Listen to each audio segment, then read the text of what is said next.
Hey, I'm Deterius, one half your friendly neighborhood reviewers, and this here is Knoxinboots Podcast Sports Talk. We'll be reviewing all things sports related, and we will be following sports this season. So like and subscribe to our channel.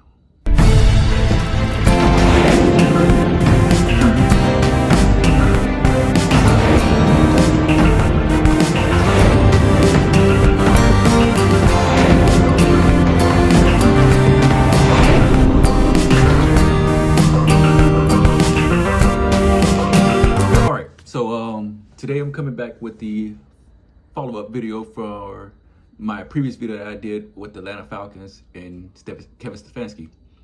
I want to give a shout out because this video was inspired by a follower on our TikTok, Ginger Nichols.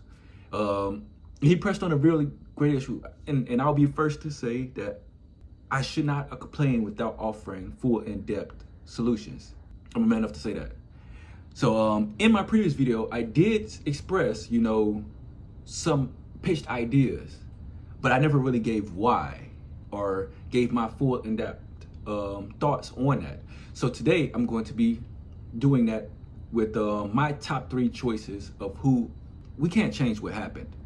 So we kind of have to live with, with Kevin Stefanski and Tommy Rees as our head coach and offensive coordinator.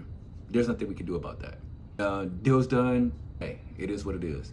But let's say if we actually waited in time. Here are my top 3 choices and why for a head coach for the Atlanta Falcons, and why and how their schemes fit the needs of our organization. So one of them is kind of, I don't want to say is a dead giveaway, but 2 of them are kind of interchangeable on 1 and 2. So I'm gonna start off with my number 3 option. And that is Mike LaFleur. Mike LaFleur as a head coach for the Falcons, it's not a flashy look. It ain't no gimmicks, but it is a modern structure, and he's good at developing quarterbacks, which we really need, and he can match offensive personnel. This name here, like I said, he's my 3rd fit. And why? Because he brings an offensive identity that we don't have in Atlanta. Like, we haven't had it in a while. To be honest, our offense really hasn't had an identity since Kyle Shanahan. That's almost 9 years ago. So, and Mike LaFleur comes from that tree. He comes from the Shanahan McVay tree. He has the wide zone run. He's heavy on play action, motion, and he uses motion to dictate coverage. It's not gonna always be bombs, but it's easier throws that can get us a lot of yards after carriage. We've been stuck between a lot of different identities on our offense, and to be honest, it's not always been good. Our offense becomes easy to identify in late game situations. Like, a lot of times we lost a lot of games in late game situations. Like, sometimes it's only really like one possession. So LaFleur kind of gives us, this is who we are, and if you can try all you want to, but if you're not gonna stop, we're gonna continue to pound it down your throat, pause if needed, and if you try to stop the run, then we're gonna hit you with play action. You know what we're gonna do. It's a matter of, can you stop it? And with the amount of weapons that we have, it'd be dangerous to try to to do that. That raises our offense to another level, and his biggest selling point would be the quarterback development area, which we kind of need we have a pivotal point. We need to identify if Michael Penix Jr. is going to be that guy for the future. We need to identify if Michael Penix Jr. is going to be that guy for us, because right now there are a lot of question marks, and the game is not really slowing down for him as we would like. And that's a lot to put a pressure to put on a young quarterback who's really only in his 2nd year. Like, that's a lot. And it's going to take time. So I think Mike LaFleur will be a great asset in that area because he can develop that and he can simplify a game for him. So he can make easier reads, get the ball out faster, and let our offense have some breath. LaFleur has worked with Matt Ryan. So there is that connection there. They have worked together, albeit Matt Ryan was late in his prime when that took place. He's worked with Jimmy Garoppolo, not the best, but he was efficient. Jimmy was efficient. Zach Wilson, he didn't fully get Zach Wilson to where he wanted to, but he started to improve a bit. But and Aaron Rodgers, it showed. Now we know what the mess went along with the Jets. However, it showed that his system is easy enough to where any quarterback could kind of fit into it. And Aaron Rodgers coming into that system, he kind of fitted, albeit like I said, they had their issues.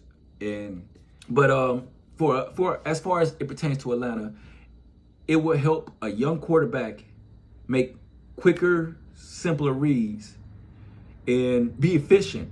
Because that's what we want. We do not want turnovers. Like we do not need him panicking. We need him to be able to slow down and see the game and not make irrational throws. We want to keep the possession in our hands at all times.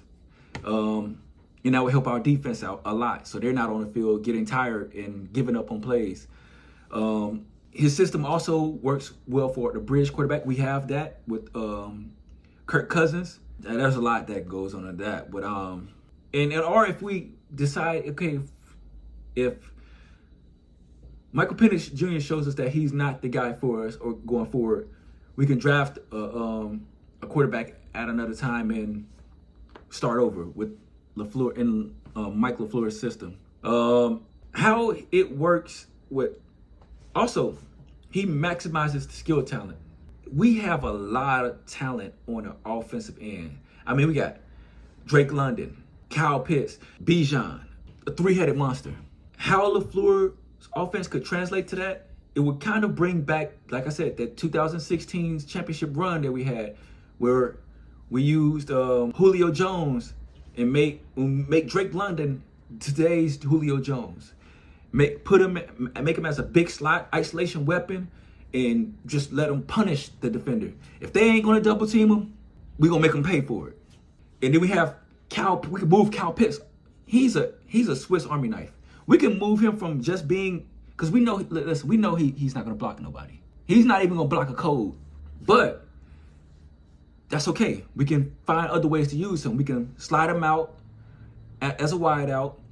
We can scheme with him. Bijan.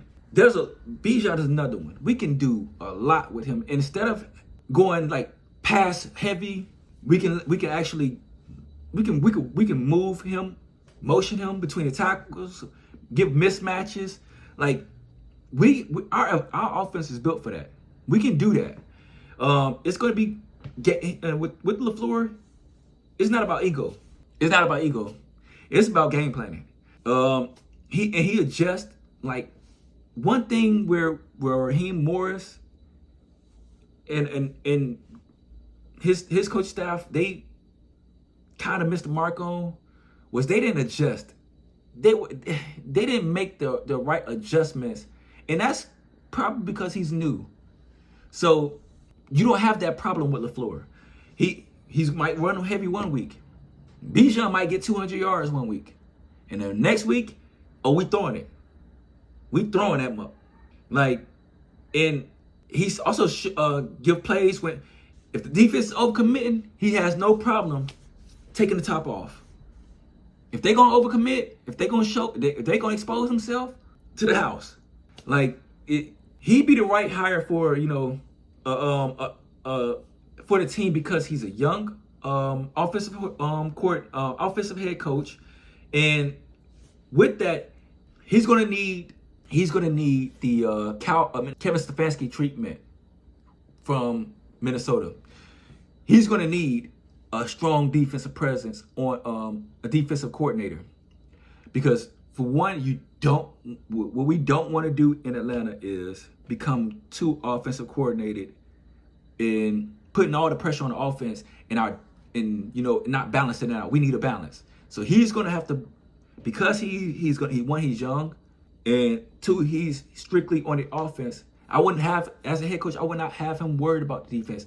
We would have to need to get a strong defensive presence on that who can keep that defense in check and get consistent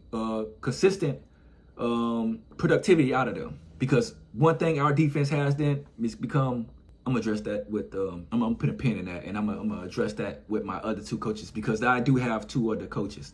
So I think he's detail oriented. We've seen him. The Jet situations kind of really put a black eye around, Mike LaFleur.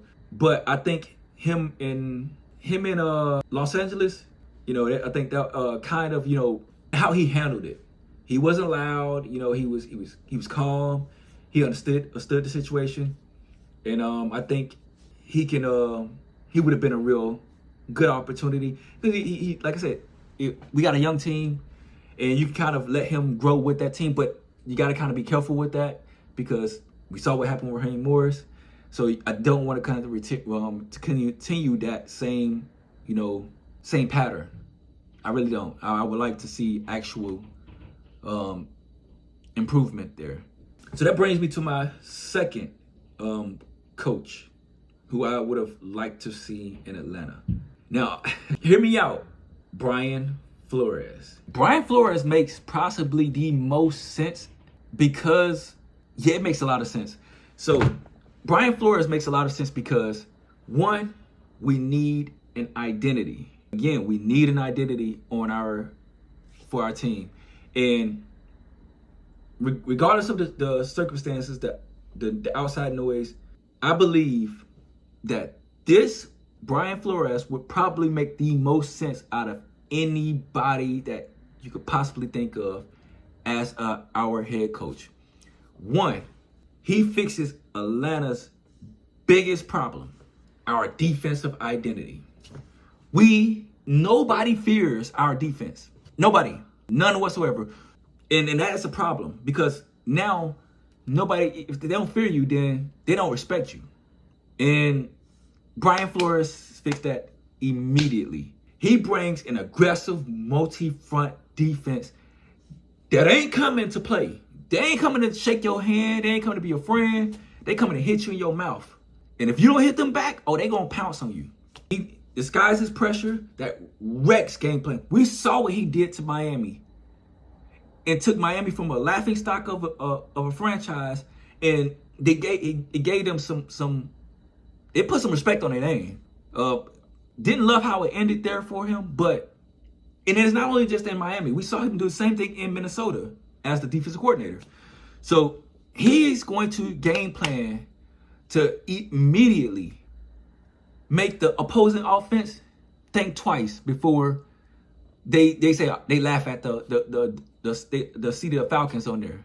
Immediately, as soon as, let's say he was announced as our head coach, teams would immediately be like, but we gotta see them? What?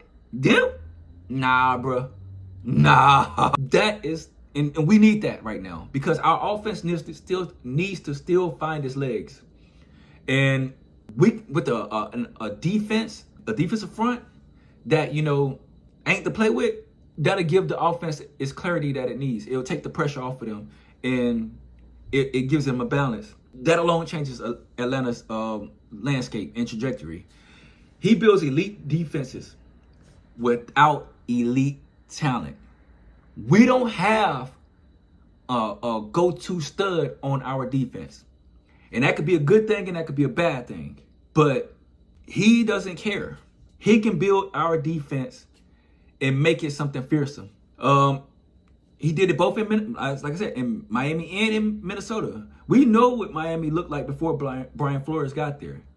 Minnesota, but Mike Zimmer gave them a identity in 2019. Brian Flores echoed that. He generates pressure without top-tier edge rushers. And one thing we all know is that we don't have a dominant edge rusher. And that has kind of hindered us a lot. especially because the style of play that we're trying to play, the style of defense that we're trying to assert, that's not helpful. So he turns mid-round DBs into impact players, and he maximizes linebackers, so that we don't need a full rebuild. He can get the best out of us, out of our defense, because he ain't gonna tolerate, he's not going to tolerate being complacent. He's not. So if you don't know your role, or you don't know where you stand at, I guarantee you one thing, Brian Flores will have your ass stand on the sideline. You ain't gonna have to worry about figuring out your role. You gonna know your role, and you gonna do it. And if you ain't gonna do it, there's a spot on the bench that with your name on it. He ain't coming to be your best friend. And for a while, I must admit, Raheem Morris was too nice. Brian Flores is not. He's like that tough parent or that tough dad that when you didn't got in trouble and you've been waiting all day, and when he's on his way home and you see that truck pull up and you start getting scared, and he's sitting in that car and he's sitting in this truck knowing that you sweating bullets. That is Brian Flores. That's Brian Flores. And in our division, we need, it's not like we are in the toughest division in football. Our division literally is up for grabs every single year. All we need is a defense that ain't gonna allow you to score on us like that. We need to be tough. Guys was getting blown past. They were showing a lack of enthusiasm. They were showing like they didn't even really. It was just like, it's a mess. I guarantee you that's not gonna happen up under a Brian Flores defense. Bet you that. Like, the practice is gonna be intense. Game is gonna be intense. You're not gonna be freelancing on defense. You're not. You're gonna be. And our defense lacked urgency. He ain't gonna play that. Brian Flores brings structure. He brings an edge and that buy-in mentality. And if you don't know where you stand, you're gonna be standing on the bench. And if you're not giving your all, don't even worry about it. Your ass be gone. And that's kind of the shakeup that is needed in Atlanta right now. Too many guys are getting paid great, and they're underperforming. Not with Brian Flores. I guarantee you that. I will say, he has grown as a leader since everything that's happened. He's worked on his communication style. We see it in Minnesota. He started communicating better. He learned how to collaborate with the opposing side, the offensive coordinator, the head coach. He showed humility and empowerment. He worked well under Coach Kevin O'Connell, and he looks now more than ever like he can be a complete head coach. And I wish him the best. I hope he finds a job. I really do. And matter of fact, Cleveland needs to go ahead and, bro, that's your guy. That's your guy. I think he can command respect of any assistant. To see the maturation that that's taken place with him over these years, I think this would probably be an amazing hire for Atlanta had they took the route. So I think that's why I say he's tied for number one. So then I ask you, then who is the number one? And that's a great question. My number one pick, I think we should have waited 24 hours to see who was really going to pop up, because there still were teams playing. Sean McDermott,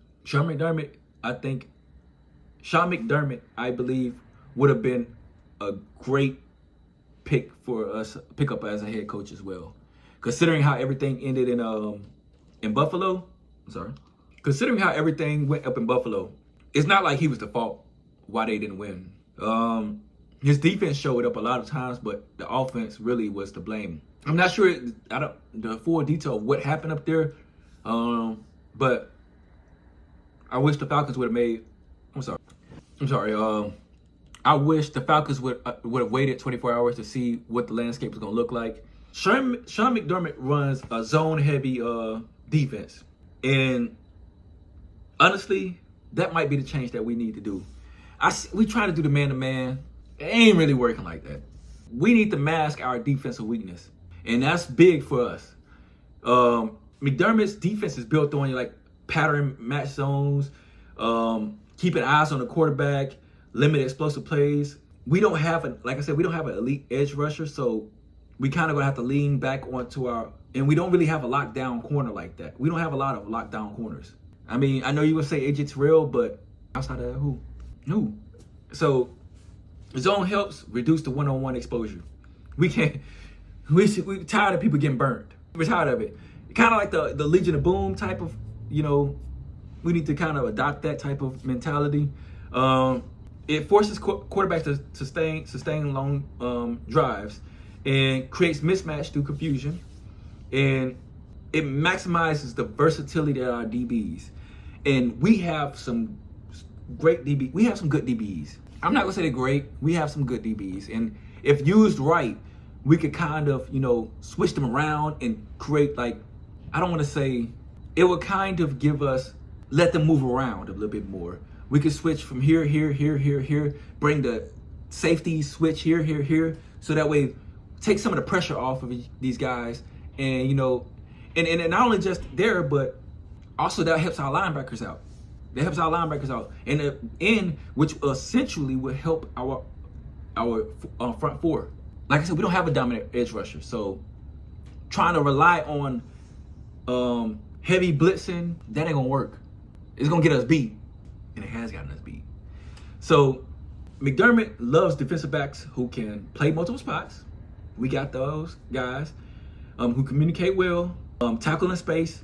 We kind of have more of a athletic, interchangeable pieces. We don't have true man-only corners.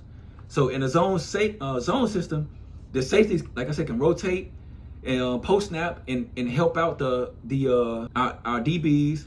Our corners don't have to mirror the elites one-on-one anymore. They kind of we can kind of get our game playing around. We can switch people around so that way it gives a different look to the offense and it confuses them. And that's what we need. Our nickel defenders become impact players, and we can lean onto them in key moments.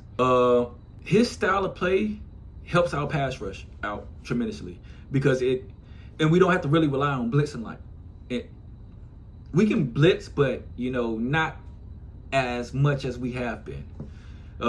We can create pressure with disguises. We can force the quarterback to hold the ball. Like I said, we give them differently, and every second counts. So if we can keep the ball in his hand just a little bit longer, that'll allow our linemen to get to. That'll allow our defensive linemen to actually get to the quarterback, and it doesn't have to. We don't have to send 6-7 people just to. We ain't got to do a lot. We don't need 15 sacks a game. We don't. We need a disciplined defense, and that is great with their timing. We don't need the sacks like that. We can get by with 6, 7, 8, but as long as we get creating turnovers too with interceptions, and it'll force the quarterbacks to try to read and react faster and throw us off their timing, and that's exactly what we need. Coverage and rush to work together in the zone because it buys that time. So you ain't gotta really like I said, you ain't gotta man blitz all like a zone blitz will be just as efficient and it will stop us from giving up big plays because we gave up a lot of them. We gave up a lot of big plays trying to chase that heavy blitz package that we was using, and it just got us gutted up. Our red zone and situational strength really took, like I said, a lot of our games. It's not like we was just getting blown out. It was that one possession, and that cost us the game. A lot of games we could have possibly had a lot more wins, this season if our red zone and situational awareness was a lot better. And that also comes because a lot of the defense at some points in time they were lacking urgency. It just didn't feel like this is the last game of your life. They playing like, they got tomorrow. Well, tomorrow isn't promised. So they got to play with like this is your last game, like every single instance, and they didn't do that. So on the McDermott's defensive package, our red zone defense is strengthened, third down discipline, and late game execution. And the zone tightens those windows up near the goal line, and we struggled there a lot. And we gave up a lot of busted coverages. And with under McDermott, we'll give up few busted coverages, which will equal few cheaper touchdowns. That's how we gave up a lot of games. We gave up some games like that, and we got to fix that. His style of defense complements a ball control offense. So here's where that comes into play. If you want to run heavy offense, which is what we're trying to establish, this is the defense that we will need to actually allow that to work and make it even more efficient. Because, like I said, we're not giving up cheap plays. We're not going touchdown for touchdown. No, we cannot sustain that. We don't have the offense for that. We don't have the offensive line for that. So we have to be able to have complementary football. And with our run heavy time of possession football time, which is what we're trying to establish, a zone defense complements that. It keeps the ball in front. It forces longer drives. It gets the ball without giving up, points, like quick points like that. And like I said, for all this to work, we need communication, tackling, and the linebackers that can drop back. And I believe with Sean McDermott's, zone defense, it will stabilize us. It will reduce the big plays that we give up, and we win with discipline. And instead of flag, it's not gonna be sexy. It's not gonna be cute at all. But it's gonna be effective. And if effectiveness means winning games, I'm all for it. And those are my three picks who I think would have made a great difference.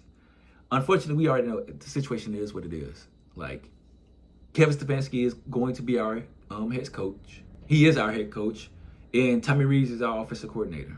For what it's worth, that's what it is. And I'm glad we're taking our time and actually, with our GM, because that's going to be another key role for the direction that we're going to go, because we're going to need drafts. We're going to hit in some drafts. And free agency is coming up too. So we're going to really need to have to get some straightening going on. But as far as a what if situation, these would be my head coaches I think there are better options. They are better coaches than Kevin Stefanski is. Record-wise, only interchangeable one with that is Mike LaFleur, because he hasn't really been a head coach. But Brian Flores is a better coach in record-wise than Kevin Stefanski, and he addresses a need of our organization. And so is Sean McDermott. We already know what he is. His record speaks for itself. His success in Buffalo speaks for itself, and I think that would complement our team and give us that fire that we need. But hey, what are you guys thinking? And like I said, I want to thank you all for tuning in, because this has really been.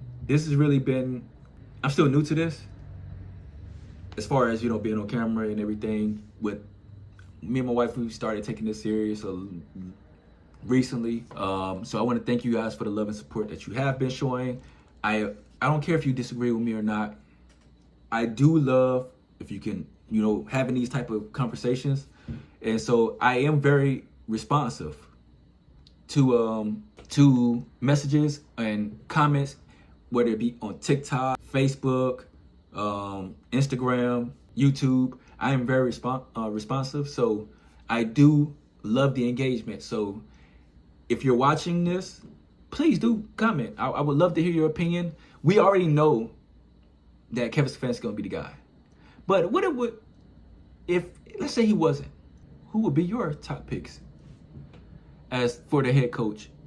And put that in the comment section. And I would love to see what you guys come up with. So that's gonna be all for today. I just kind of wanted to do this video because it was brought to my attention. I never want to be a type of person without having a problem and not offering a solution. And I don't mind being called out on that.